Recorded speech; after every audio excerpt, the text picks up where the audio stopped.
Saudara-saudara yang kekasih dalam Tuhan Yesus Kristus, mari kita lihat pembacaan kita dari Roma pasal yang ke-8 ayat 18 sampai ayatnya yang ke-39.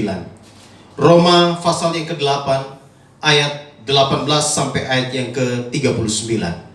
Saya akan membacakan beberapa ayat untuk kita semua, dan ayat-ayat lainnya akan saya sampaikan di dalam khotbah sebentar. Demikian firman Tuhan. Pengharapan anak-anak Allah. Ayat 18. Sebab aku yakin bahwa penderitaan zaman sekarang ini tidak dapat dibandingkan dengan kemuliaan yang akan dinyatakan kepada kita. Sebab dengan sangat rindu seluruh makhluk menantikan saat anak-anak Allah dinyatakan. Ayat yang ke-26. Demikian juga Roh membantu kita dalam kelemahan kita. Sebab kita tidak tahu bagaimana sebenarnya harus berdoa. Tetapi Roh sendiri berdoa untuk kita kepada Allah dengan keluhan-keluhan yang tidak terucapkan. Dan Allah yang menyelidiki hati nurani mengetahui maksud Roh itu, yaitu bahwa Ia sesuai dengan kehendak Allah berdoa untuk orang-orang kudus. Ayat 28. Kita tahu sekarang bahwa Allah turut bekerja dalam segala sesuatu untuk mendatangkan kebaikan bagi mereka yang mengasihi Dia, yaitu bagi mereka yang terpanggil sesuai dengan rencana Allah. Ayat 29. Sebab semua orang yang dipilihnya dari semula, mereka juga ditentukannya dari semula untuk menjadi serupa dengan gambaran anaknya, supaya Ia, anaknya itu, menjadi yang sulung di antara banyak saudara. Ayat 30. Dan mereka yang ditentukannya dari semula, mereka itu juga dipanggilnya. Dan mereka yang dipanggilnya, mereka itu juga dibenarkannya. Dan mereka yang dibenarkannya, mereka itu juga dimuliakannya. Ayat yang ke-37 sampai 39. Tetapi dalam semuanya itu kita lebih daripada orang-orang yang menang oleh Dia yang telah mengasihi kita. Sebab aku yakin bahwa baik maut maupun hidup, baik malaikat-malaikat maupun pemerintah-pemerintah, baik yang ada sekarang maupun yang akan datang, atau kuasa-kuasa, baik yang di atas maupun yang di bawah, ataupun sesuatu makhluk lain, tidak akan dapat memisahkan kita dari kasih Allah yang ada di dalam Kristus Yesus, Tuhan kita. Demikian pembacaan firman Tuhan bagi kita semua. Berbahagialah kita yang membaca firman Tuhan, merenungkannya, dan melakukannya di dalam kehidupan kita hari lepas hari. Tema khotbah hari ini ialah pengharapan dalam penderitaan. Pengharapan dalam penderitaan. Saudara-saudara yang kekasih dalam Tuhan Yesus Kristus, ketika kita sedang berada di dalam situasi yang sulit di dalam hidup ini, kita tahu bersama bahwa di dalam Kristus selalu ada pengharapan. Pengharapan di dalam Kristus pasti adanya.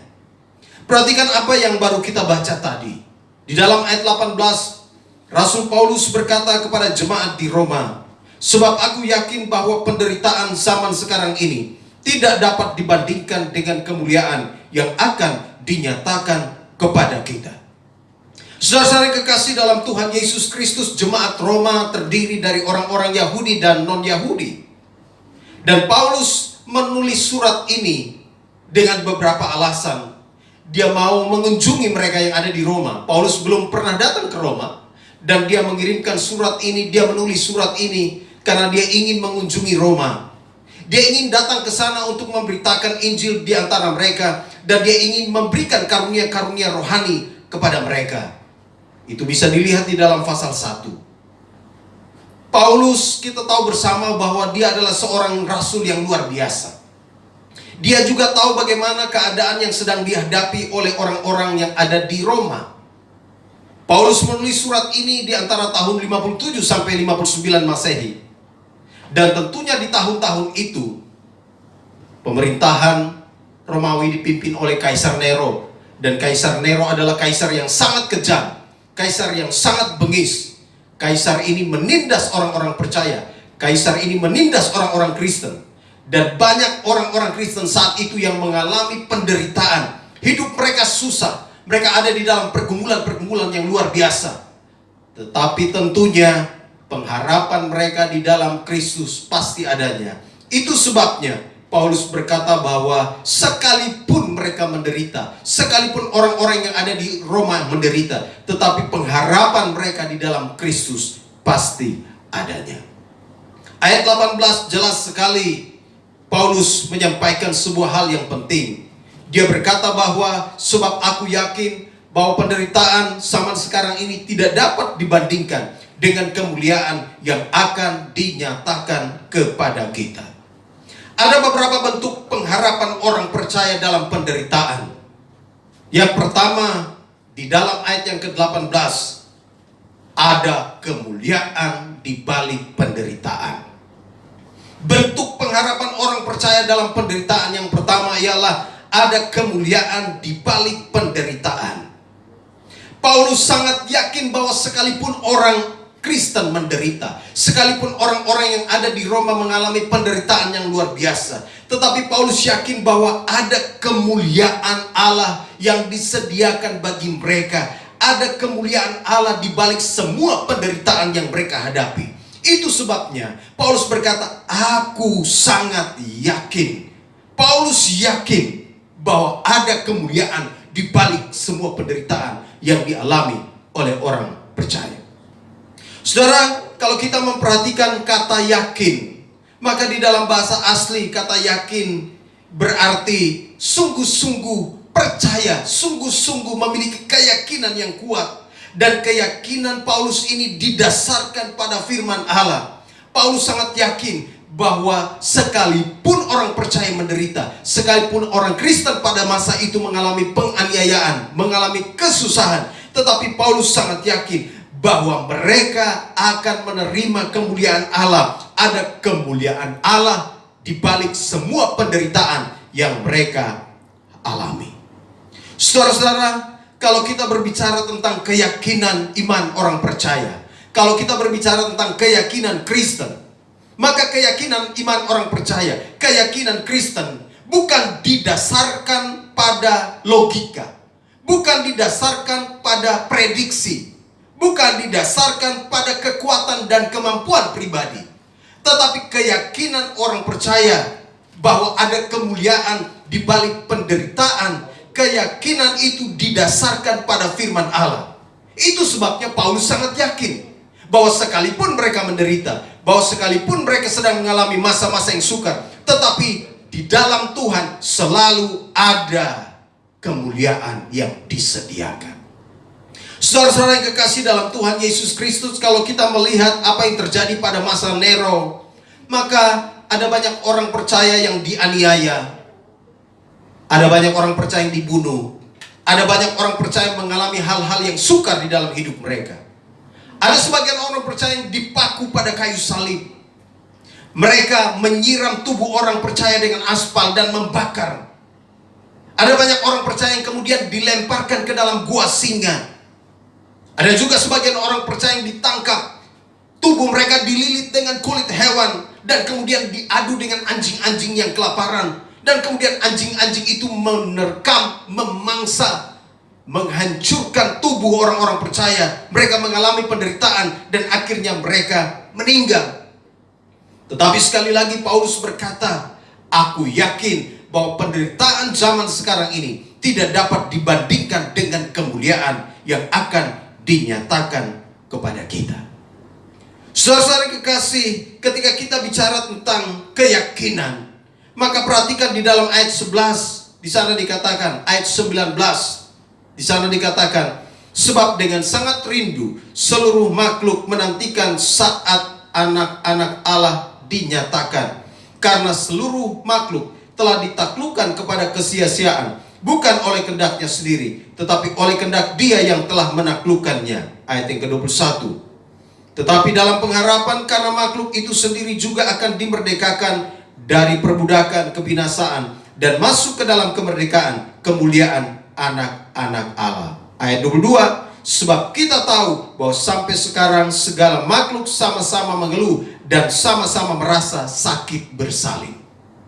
Menariknya saudara kekasih, ketika Paulus bicara tentang penderitaan, Paulus menghubungkan penderitaan itu dengan sakit bersalin. Kita tahu bersama apa yang dimaksudkan dengan sakit bersalin. kalau seorang ibu yang mengandung bayinya kurang lebih 9 bulan, dan setelah 9 bulan, kurang lebih 9 bulan, dia akan melahirkan bayi itu. Memang waktu dia mengandung bayi itu, dia masuk di dalam situasi yang sangat sulit. Ada banyak penderitaan yang dia hadapi. Tetapi ketika dia melahirkan bayi itu, dia sungguh-sungguh bersuka cita melihat bayi yang ada di dalam kandungannya itu dilahirkan. Dan Paulus menggunakan istilah sakit bersalin ini untuk menghubungkannya dengan penderitaan orang percaya.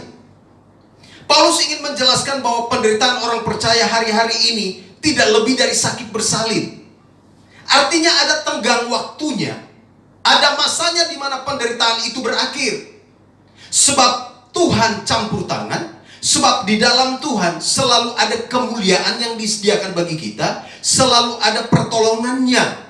Dan itu sebabnya Paulus sangat yakin, keyakinannya bukan berdasarkan pada pikirannya, bukan berdasarkan pada kekuatannya, bukan berdasarkan pada kemampuannya, tetapi keyakinan Paulus bahwa ada kemuliaan di balik penderitaan orang percaya, karena dia tahu firman Tuhan, ya dan amin. Firman Tuhan yang menguatkan dia, firman Tuhan yang meneguhkan imannya, bahwa pasti ada kemuliaan di balik penderitaan yang dia hadapi. Karena itu saudara kekasih, di dalam ayat 19 tadi saya sudah baca, Paulus berkata, sebab dengan sangat rindu seluruh makhluk menantikan saat anak-anak Allah dinyatakan. Kata menantikan di situ di dalam bahasa asli dipakai satu kata apokapadokia, artinya semangat untuk berharap, semangat untuk menanti. Mengapa orang percaya harus memiliki semangat untuk berharap? Mengapa orang percaya harus memiliki semangat untuk menanti ketika mereka ada di dalam penderitaan, ketika mereka ada di dalam kesulitan-kesulitan hidup? Karena ada kepastian di dalam Kristus. Karena firman Tuhan menyatakan dengan jelas bahwa di balik penderitaan orang-orang percaya selalu ada kemuliaan yang disediakan Allah bagi mereka. Perhatikan di dalam ayat 17 pasal 8, di sana dikatakan begini, dan jika kita adalah anak, maka kita juga adalah ahli waris. Maksudnya orang-orang yang berhak menerima janji-janji Allah, yang akan menerimanya bersama-sama dengan Kristus, yaitu jika kita menderita bersama-sama dengan Dia, supaya kita juga dipermuliakan bersama-sama dengan Dia. Saudara-saudara yang kekasih di dalam Tuhan Yesus Kristus, ketika Paulus bicara tentang kemuliaan, ketika dia bicara tentang kemuliaan di balik penderitaan yang dialami oleh orang-orang percaya, maka Paulus sedang berbicara tentang kehidupan bersama dengan Bapa di surga. Dia melihat bagaimana orang-orang percaya saat itu mengalami penderitaan yang luar biasa. Dia melihat orang-orang percaya yang ada saat itu di Roma yang sedang ada di dalam kesulitan hidup karena mereka ada di dalam intimidasi, di bawah intimidasi, di bawah tekanan orang-orang yang berkuasa saat itu. Bahkan tadi saya sudah sebutkan, ada yang mati, ada yang diperlakukan secara tidak wajar sampai meninggal. Tapi Paulus menguatkan mereka. Paulus berkata bahwa ada kemuliaan, ada kehidupan bersama dengan Bapa di surga bagi orang-orang yang percaya, yang menderita, yang karena penderitaannya mereka harus mati, mereka harus meninggal. Ada kemuliaan yang disediakan bagi mereka semua. Itu sebabnya Paulus katakan, aku sangat yakin, karena di balik semua penderitaan ada kemuliaan yang dinyatakan bagi kita, bagi mereka, bagi setiap orang percaya. Karena itu saudaraku yang kekasih di dalam Tuhan Yesus Kristus, kalau hari ini kita sedang mengalami hal-hal yang sulit di dalam hidup, kalau hari ini kita sedang mengalami berbagai macam hal yang membuat kita susah, kalau hari ini kita sedang menderita karena Kristus, kalau hari ini karena kita sebagai pengikut Kristus kita mengalami perlakuan-perlakuan yang tidak baik, tidak wajar, percayalah dan yakinlah bahwa ada kemuliaan yang disediakan bagi kita semua. Kalau ada orang percaya yang menderita karena nama Kristus, ingat, ada kemuliaan yang disediakan bagi mereka. Hidup bersama dengan Bapa di surga, itulah kemuliaan yang disediakan bagi kita semua. Yang kedua, saudaraku yang kekasih, ketika kita bicara tentang pengharapan di dalam penderitaan, perhatikan di dalam ayat yang ke-26. Di sana firman Tuhan berkata kepada kita semua, demikian juga Roh membantu kita dalam kelemahan kita, sebab kita tidak tahu bagaimana seharusnya harus berdoa. Tetapi Roh sendiri berdoa untuk kita kepada Allah dengan keluhan-keluhan yang tidak terucapkan. Yang kedua, saudaraku yang kekasih, bentuk pengharapan orang percaya dalam penderitaan. Yang kedua, Roh membantu dalam segala kelemahan kita. Roh membantu dalam segala kelemahan kita. Berbicara tentang kelemahan di sini, kelemahan ini berhubungan dengan ketidakberdayaan. Berhubungan dengan penderitaan yang dialami oleh orang-orang percaya. Berhubungan dengan kesusahan-kesusahan. Berhubungan dengan mungkin sakit penyakit yang dihadapi oleh orang percaya, yang kemudian merenggut nyawa orang-orang percaya, yang membuat hidup orang percaya susah.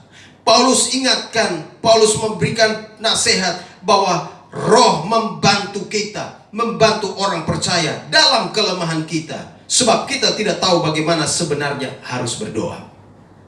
Saudara-saudara, kalau kita mau jujur, ketika kita ada di dalam situasi yang sulit, ketika kita ada di dalam situasi yang lemah, di dalam ketidakberdayaan kita, di dalam sakit penyakit yang kita alami, di dalam berbagai macam pergumulan, tantangan-tantangan hidup yang kita alami, kalau kita mau jujur, kadang-kadang kita menjadi tidak berdaya. Dan karena kita menjadi tidak berdaya, kadang-kadang kita juga susah untuk berdoa. Dan kalaupun kita berdoa, kadang-kadang ungkapan kata-kata kita di dalam doa sangat terbatas. Kita tidak bisa menyampaikan seutuh, seluas mungkin kepada Dia, kepada Allah, kepada Bapa di surga.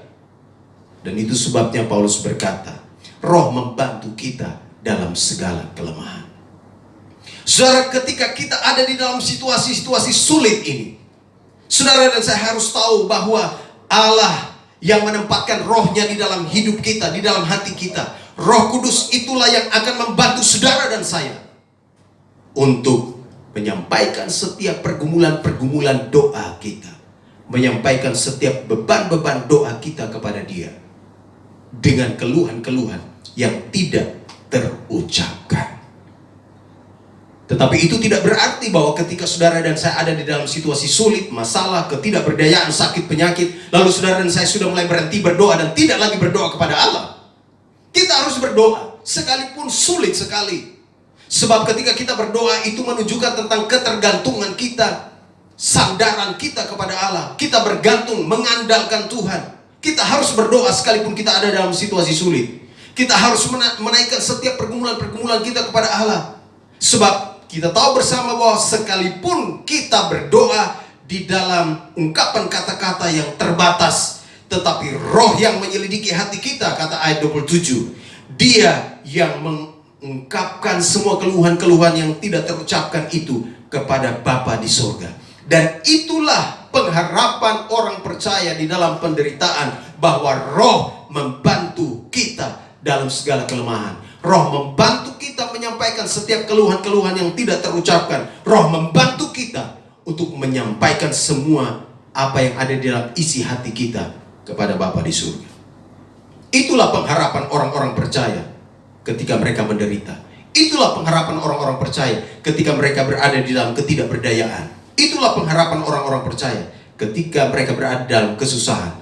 Roh yang ada di dalam hidup kita, di dalam hati kita, Dia menolong kita menyampaikan keluhan-keluhan yang tidak terucapkan kepada Bapa di surga. Karena itu saya mau berkata kepada kita semua, kalau hari-hari ini kita sedang menghadapi situasi yang sulit, dan ketika engkau berdoa dan engkau merasa bahwa engkau terbatas sekali menyampaikan semua isi hatimu kepada Allah, ingatlah bagian firman Tuhan ini, bahwa Allah yang menempatkan Roh di dalam hidup kita, Roh Kudus yang ditempatkan Allah di dalam hati kita, Dialah yang membantu kita untuk menyampaikan segala keluhan-keluhan kita yang tidak terucapkan kepada Bapa di surga. Yang ketiga, saudara yang kasih, di dalam ayat 28 sampai ayat yang ke-20, pengharapan orang percaya dalam penderitaan. Yang ketiga, kita tahu sekarang bahwa Allah turut bekerja dalam segala sesuatu untuk mendatangkan kebaikan bagi mereka yang mengasihi Dia, yaitu bagi mereka yang terpanggil sesuai dengan rencana Allah. Pengharapan yang ketiga ialah ada rencana indah dari Allah di balik semua peristiwa yang kita hadapi. Ada rencana indah dari Allah di balik semua penderitaan yang kita hadapi. Menariknya Paulus berkata bahwa kita tahu sekarang Allah turut bekerja dalam segala sesuatu. Allah turut bekerja dalam semua penderitaan yang saudara dan saya hadapi. Allah turut bekerja dalam semua masalah-masalah yang saudara dan saya sedang hadapi. Allah turut bekerja dalam semua pergumulan-pergumulan yang hari ini mungkin sedang kita tanggung. Allah turut bekerja dalam semua tekanan-tekanan hidup yang sementara ini kita alami. Allah turut bekerja. Kata turut bekerja ini menunjukkan bahwa Allah tidak pasif. Allah tidak tinggal diam. Dia peduli, dia care dengan saudara dan saya.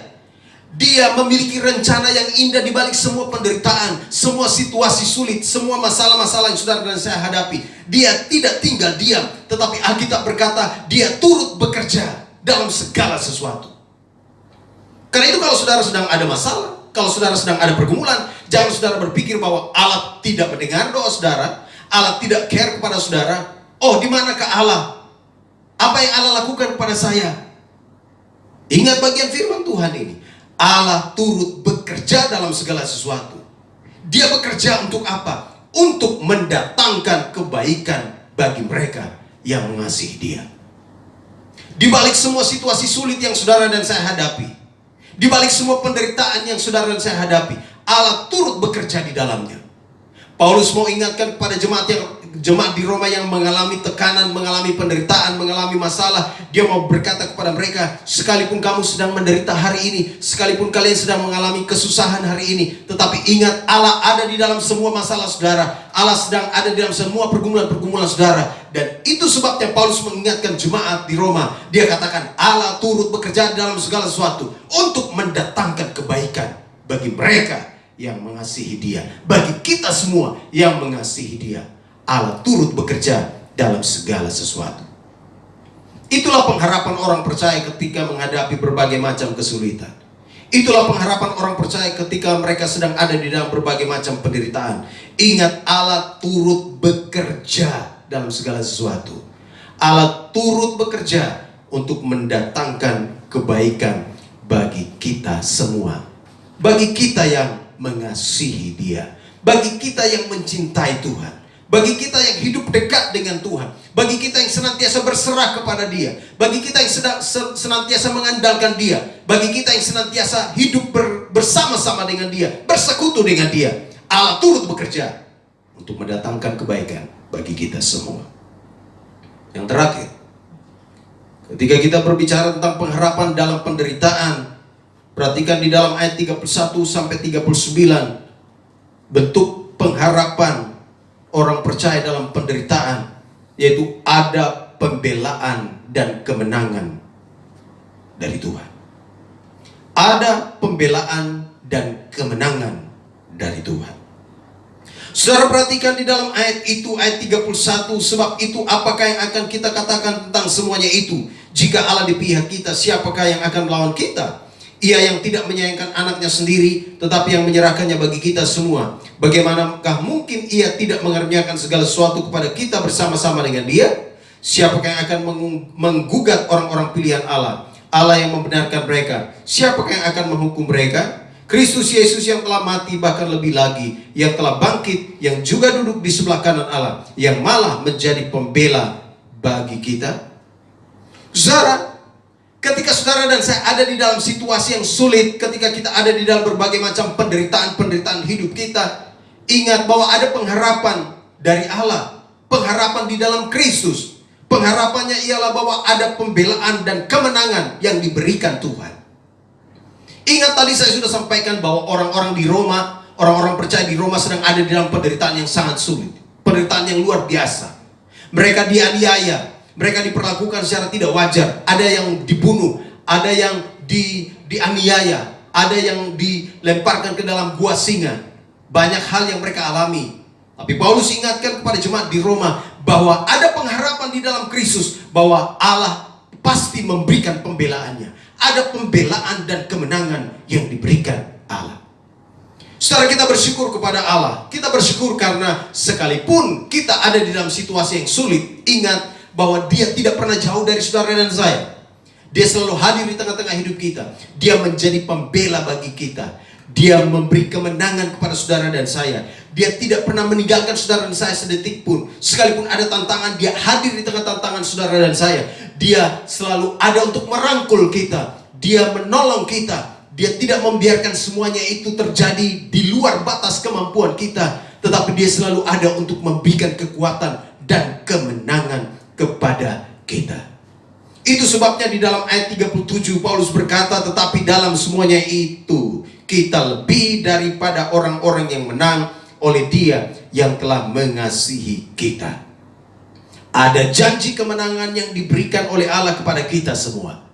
Sekalipun ada masalah-masalah yang kita hadapi, sekalipun ada pergumulan yang kita hadapi, selalu ada pembelaan dan ada kemenangan. Tuhan memberikan kemenangan kepada kita.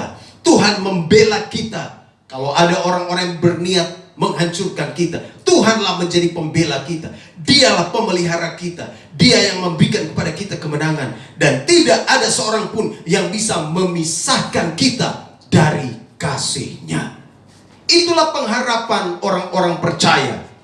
Itulah pengharapan orang-orang percaya yang ada di dalam berbagai macam tekanan, yang ada di dalam berbagai macam penderitaan, yang ada di dalam berbagai macam kesulitan. Bahwa Allah ada, Allah hadir untuk membela, Allah hadir untuk memberikan kemenangan, Allah hadir untuk memberikan kekuatan. Itu sebabnya kita bersuka cita, karena Dia sungguh-sungguh memelihara kita. Saudara kekasih dalam Tuhan Yesus Kristus, ingat bagian firman Tuhan ini, bahwa dalam situasi sulit kita, dalam berbagai bentuk tekanan yang kita hadapi, dalam berbagai bentuk penderitaan yang sedang kita alami hari-hari ini, ingat Allah selalu hadir. Dia menjadi pembela bagi kita. Dia memberikan kemenangan bagi kita. Dan Paulus berkata, tetapi dalam semuanya itu kita lebih daripada orang-orang yang menang. Saudara adalah pemenang, saya adalah pemenang, kita adalah orang-orang yang menang karena Kristus yang memberikan kemenangan pada kita. Itulah sukacita terbesar kita. Itulah sukacita yang Tuhan berikan bagi kita. Dan kita bersyukur karena Dia ada. Kita senantiasa dapat menang atas setiap masalah, pergumulan, tantangan, dan setiap beban-beban hidup kita. Kiranya firman Tuhan hari ini menguatkan kita semua. Kiranya firman Tuhan ini meneguhkan kita semua, bahwa di dalam setiap penderitaan, masalah, pergumulan, beban yang kita hadapi, selalu ada harapan, selalu ada pengharapan dari Allah. Allah selalu memberikan pengharapan yang terbaik bagi kita. Dan kita bersyukur karena Dia ada memberikan kemenangan bagi kita semua.